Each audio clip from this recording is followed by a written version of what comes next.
হাওড়া শিয়ালদা স্টেশনের ওপর চাপ কমাতে উত্তর কলকাতার চিতপুরে তৈরি হয়েছিল কলকাতা স্টেশন। প্রথম দিকে খুব বেশি ট্রেন না চলাচল করলেও ক্রমশ কলকাতা স্টেশন পাদপ্রদীপের আলোয় আসে যখন বাংলাদেশের সঙ্গে যোগাযোগকারী দুটি ট্রেন এই কলকাতা স্টেশন থেকে চালানো হয়। তার মধ্যে একটি হলো মৈত্রী এক্সপ্রেস এবং আরেকটি হলো বন্ধন এক্সপ্রেস।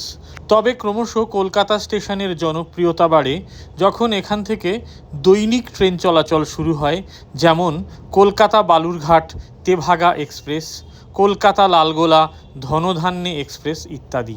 এছাড়াও কলকাতা যোগবাণী এক্সপ্রেস এবং কলকাতা আজমগড় এক্সপ্রেস ও আরও গুরুত্বপূর্ণ বিভিন্ন সাপ্তাহিক থেকে শুরু করে দ্বিসাপ্তাহিক ত্রিসাপ্তাহিক ট্রেন কলকাতা স্টেশন থেকে চলাচল করে।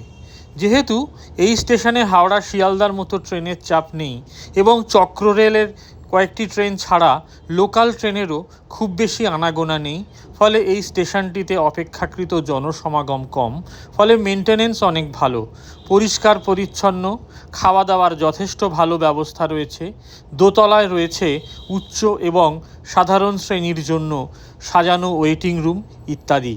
তবে যোগবাণী এক্সপ্রেস, আজমগড় এক্সপ্রেসের মতো ট্রেনে মাঝরাতের পর এই স্টেশনে পৌঁছলে গাড়ি পেতে একটু সমস্যা হয়, যা ইচ্ছা দাম হাঁকে গাড়িওয়ালারা।